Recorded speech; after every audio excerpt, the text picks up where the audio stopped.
நாட்டின் விடுதலைக்காக இவர்கள் குரல் கொடுத்தவர்கள் அல்ல. இவர்கள் வெள்ளைக்காரன் ஆட்சியின் காலை நக்கி பிழைத்தவர்கள், மன்னர்களுடைய கைக்கூலிகளாக இருந்தவர்கள். இன்னும் சொல்ல போனால் இந்த பாரதிய ஜனதாவினுடைய தாய் கழகமான RSS என்பது மகாராஷ்டிரத்தைச் சேர்ந்த சித்பவன் பேஷ்வாக்கள் என்ற பார்ப்பன அரச பரம்பரையை சார்ந்தது. திப்பு சுல்தான் என்ற மாபெரும் பிரிட்டிஷ் எதிர்ப்பு விடுதலை வீரனை காட்டி கொடுத்தவர்கள் இந்த பேஷ்வாக்கள். அந்த மரபுதான் இவர்களுடைய மரபு. எல்லோரும் போற்றி புகழ்கின்ற வித்தகர் வாஜ்பாய் இந்தியாவிலே ஒத்துழையாமை இயக்கம் நடைபெற்ற போது ஒரு நாள் ஜெயிலில் இருக்க பயந்துட்டு மன்னிப்பு கடிதம் எழுதி கொடுத்துட்டு வெளியே வந்தவர்.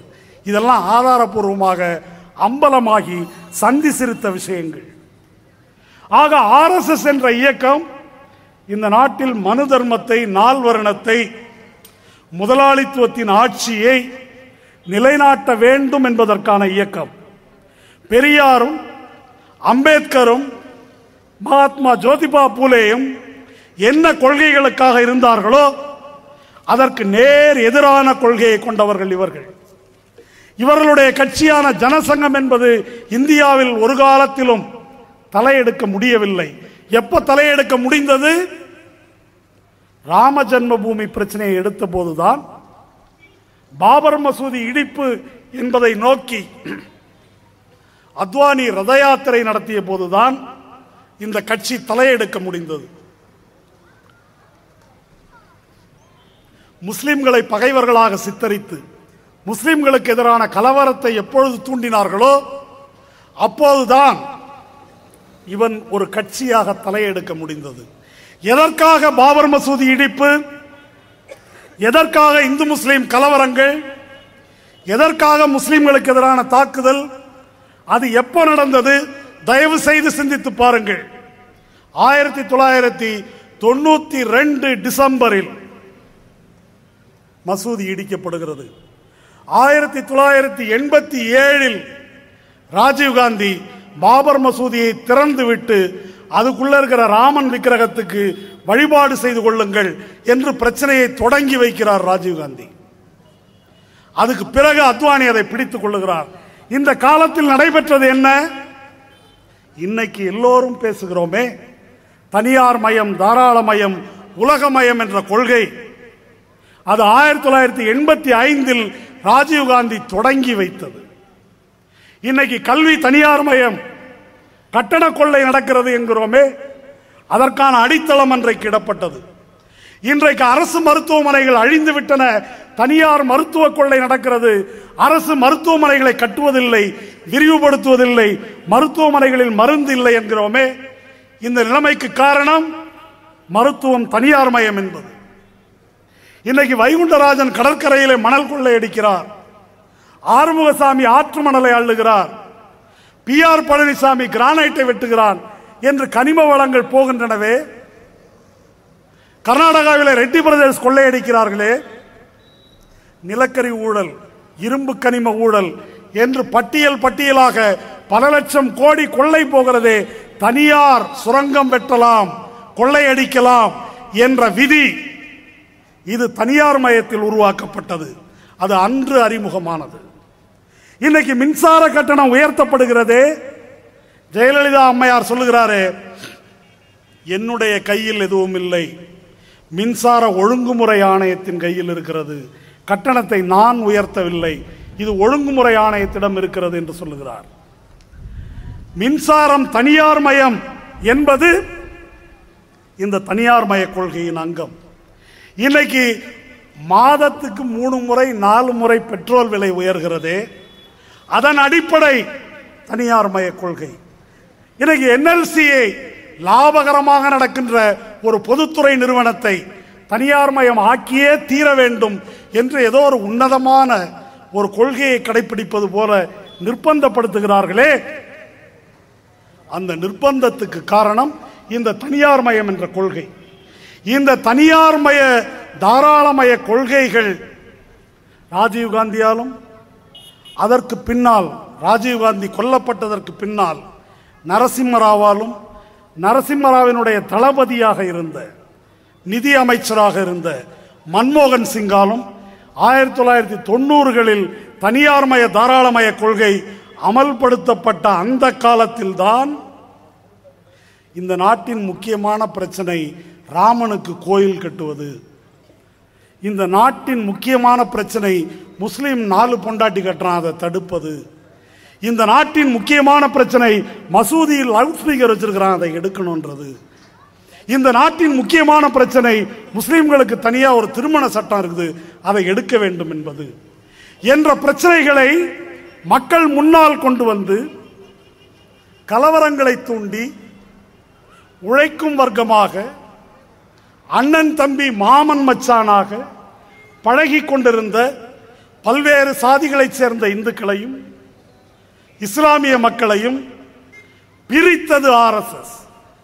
இந்துக்களையும் கிறிஸ்தவர்களையும் பிரித்தது RSS. நம்முடைய பிரச்சனைகளுக்கெல்லாம் காரணம் இவன்தான் என்று ஒரு சிறுபான்மை பரிதாபத்துக்குரிய பாவப்பட்ட மக்களை வில்லனாக்கி தனியார்மய கொள்கைகள் வருவதற்கு வழி சமைத்து கொடுத்த கிரிமினல் அத்வானி. இன்னைக்கு பெரிய யோக்கியன் போலவும் மிதவாதி போலவும் மதசார்பற்றவர் போலவும் நாகரீகமானவன் போலவும் நடிக்கின்ற இந்த அத்வானி தான் அன்றைக்கு இந்த நாட்டையே கொலைக்களமாக்கினார். அதன் விளைவு என்ன? நமக்கு இன்னைக்கு 2002 நடைபெற்ற குஜராத் கலவரம் தெரியும், இப்போது நடைபெற்றிருக்கிற முசாஃபர் நகர் கலவரம் தெரியும். ஆனால் அன்றைக்கு வரிசையாக பகல்பூர், மலியானா, மீரட், பீஜப்பூர், போபால், மும்பை என்று அடுக்கடுக்காக கலவரங்கள்.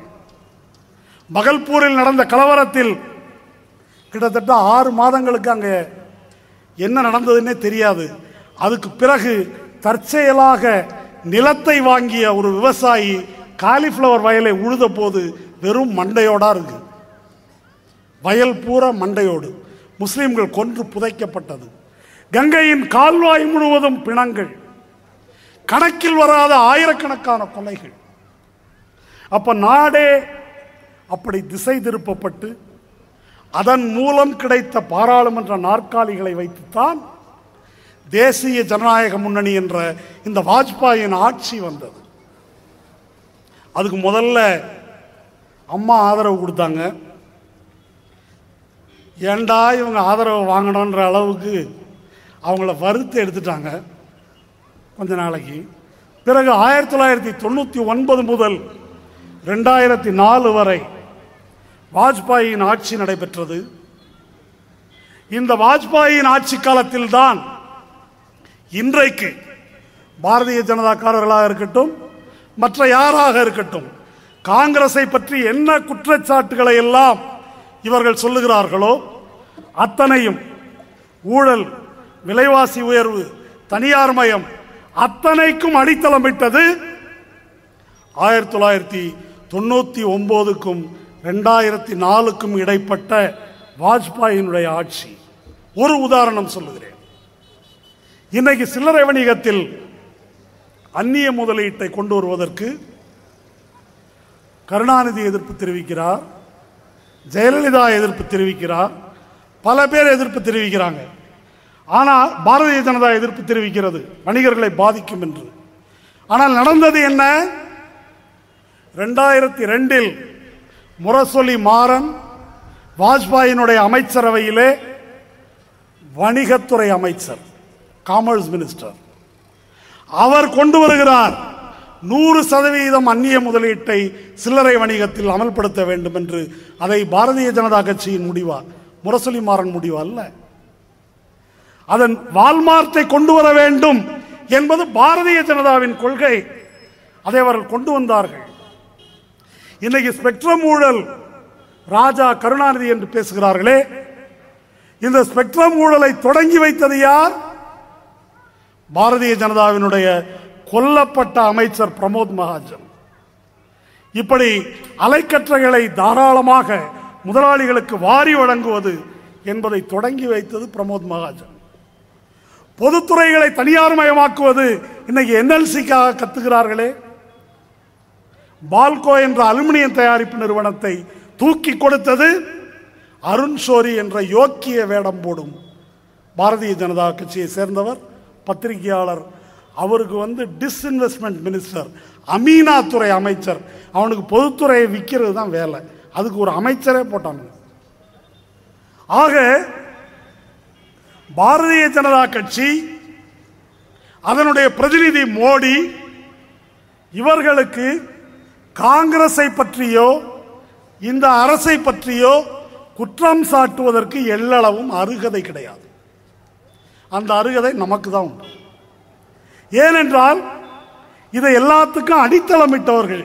மிக கேவலமான ஊழல்கள் நடந்தன. கார்கில் போர் என்று ஒரு நாடகம் ஆடினார்கள். அதுக்கு சவப்பெட்டி வாங்கின ஊழல். இவ்வளவு கேவலமான பயில்கள். இவன் அடுத்தவனுடைய ஊழலை பற்றி பேசுவதற்கான அருகதையற்றவர்கள். இப்படி ஒரு தனியார்மய தாராளமய கொள்கைகளை வெறித்தனமாக அமல்படுத்திய வாஜ்பாயின் ஆட்சி முடியும் போது நன்றாக கவனியுங்கள்.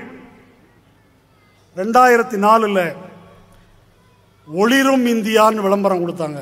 Shining India. எப்படியா ஒளிரும் இந்தியா? தங்க நாற்கர சாலை, ரோடெல்லாம் எப்படி இருக்கு பாருங்க.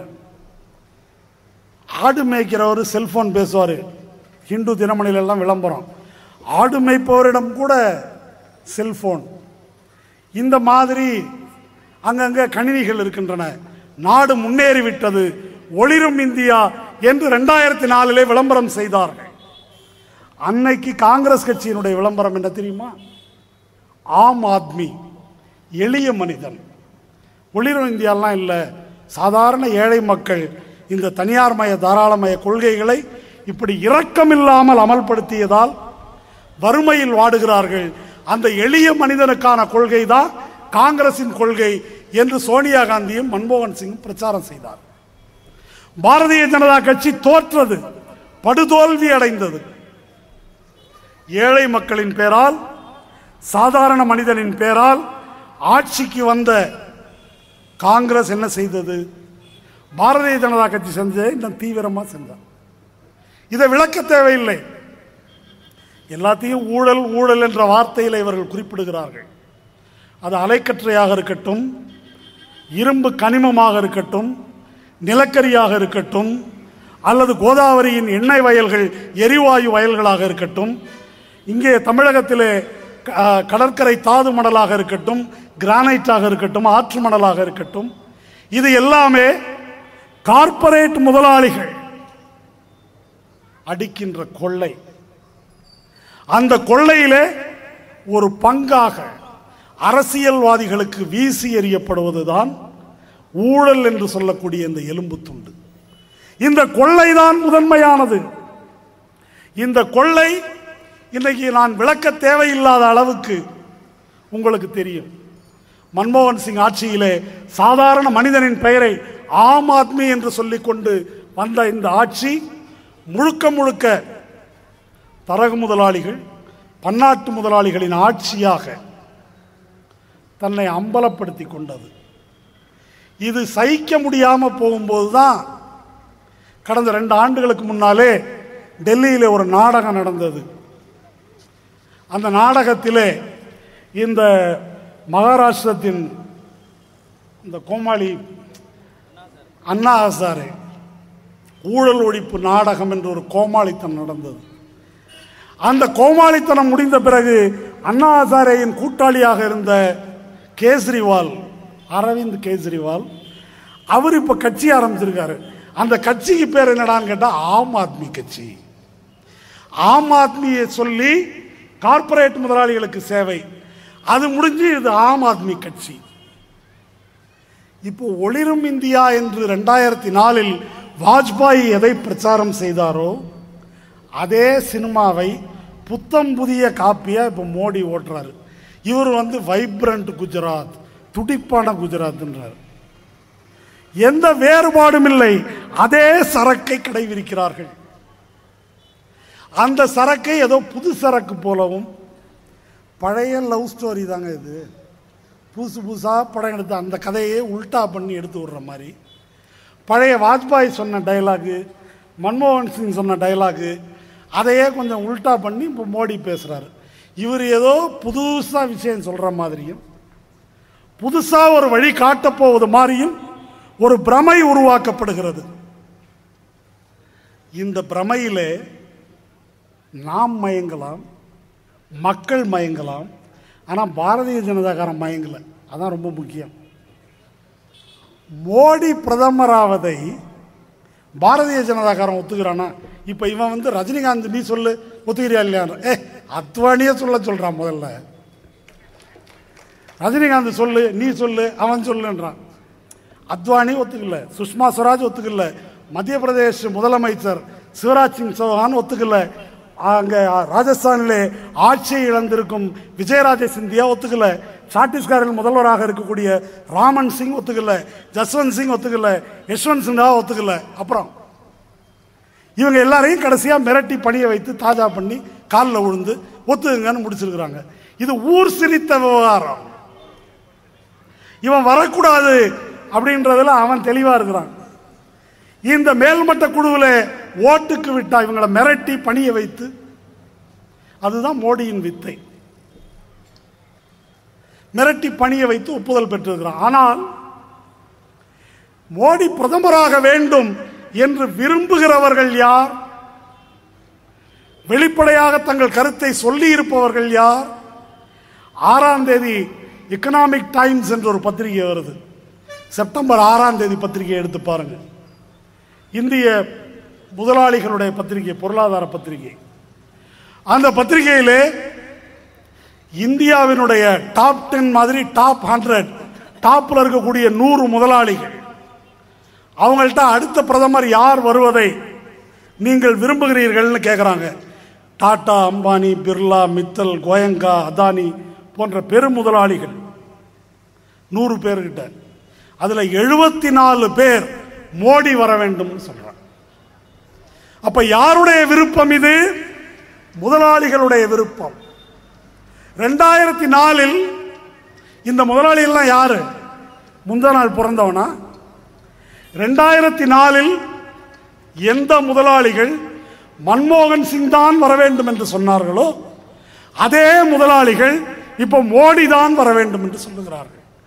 இங்கே இருக்கிற முதலாளி மட்டும் சொல்லவில்லை.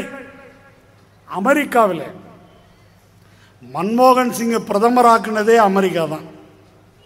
ஏன்னா அவன் நம்மகிட்ட வேலை பார்த்தவன், நம்ம கடையில் வேலை பார்த்த ஆள் IMFல. அதனால நமக்கு விசுவாசமா இருப்பான்.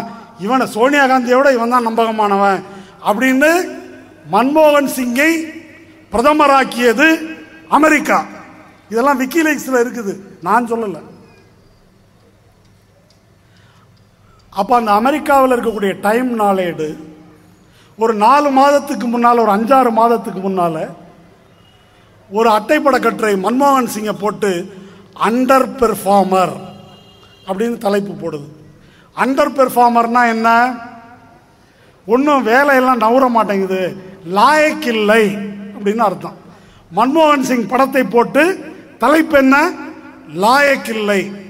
இப்போ மார்ச் மாசத்துல அதே டைம் வார பத்திரிகையில் மோடி வந்து அட்டைப்படத்தில் என்ன போட்டிருக்குது? Modi means business. மோடினாக்கா காரியம் நடக்கணும், வேலை நடக்கணும், அவர் வேற அனாவசிய பேச்சுக்கே அவர்கிட்ட இடம் கிடையாது என்று அட்டைப்படம் வெளியிடுகிறது அமெரிக்கா. அப்ப இதனுடைய பொருள் என்ன? முதலாளிகளுக்கு மன்மோகன் சிங் லாயக்கில்லாதவராக ஆகிவிட்டார். ஏன்? இப்ப கொண்டு வந்திருக்கிற இந்த பென்ஷன் தொகைகளை தனியார் மயமாக்குவது, அதாவது அரசு ஊழியர்கள், தொழிலாளர்கள், ஆசிரியர்கள் இவர்களுடைய பென்ஷன் தொகையை பன்னாட்டு முதலாளிகள் பங்கு சந்தையிலே வைத்து சூதாடுவதற்கு கொடுப்பது. சூதாடி தோத்துட்டா உங்க பென்ஷன் போச்சு. அந்த பென்ஷன் மசோதா இப்ப நிறைவேறி இருக்கு பாரதிய ஜனதா ஆதரவோடு. ஆனா ரொம்ப நாளா இதை முடிங்கன்னு ஒபாமா கேட்டுக்கிட்டே இருக்கிறாரு. இது நடக்கல. அதுபோல சில்லறை வணிகத்தில் அந்நிய முதலீட்டை கொண்டு வருவது, இதை அமெரிக்கா ரொம்ப நாளா கேட்குது. மன்மோகன் சிங் ஓட்டு போயிருமோ அது போயிருமோன்னு கொஞ்சம் பயந்துகிட்டு இழுக்கிறாரு. அணு உலைகளை விற்பதற்கு. அமெரிக்கா அணு உலையை விற்கும், விபத்து வந்தா அமெரிக்கா பொறுப்பு இல்லை, நட்டையீடு தர முடியாது, அப்படி ஒரு ஒப்பந்தம். அதுல கையெழுத்து போடுன்னு சொல்லி 4-5 வருஷமா கேட்டுட்டு இருக்கிறான்.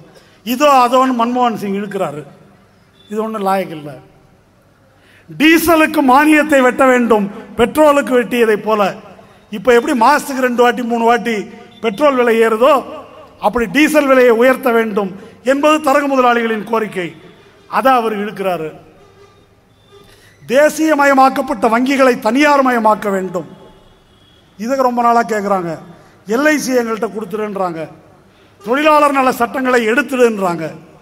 இதெல்லாம் அவர்கள் எதிர்பார்த்த வேகத்தில் மன்மோகன் சிங் நிறைவேற்றவில்லை, அல்லது காங்கிரஸ் அரசு அவர்கள் எதிர்பார்த்த வேகத்தில் நிறைவேற்றவில்லை என்பதுதான் அவங்களுடைய மனக்குறை. அப்படி அதிரடியாக வேகமாக எதிர்ப்பை பொருட்படுத்தாமல் வலிமையாக அமல்படுத்தக்கூடிய ஒரு பாசிஸ்ட் அவர்களுக்கு தேவைப்படுகிறார். அதுதான் மோடி.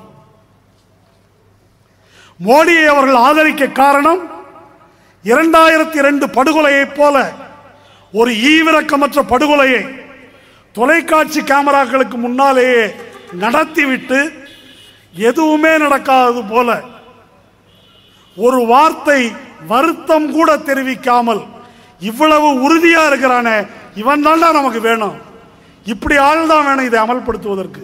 என்ன போராட்டம் வந்தாலும், எத்தனை மக்கள் எதிர்த்தாலும் தனியார் மய கொள்கைகளை மூர்க்கமாக அமல்படுத்துகின்ற ஒரு வெறி நாய் அவர்களுக்கு தேவை. அதுதான் மோடி. அதற்காகத்தான் அமெரிக்காவும் இந்திய தரகு முதலாளிகளும் மோடியை தூக்கி வைத்துக் கொண்ட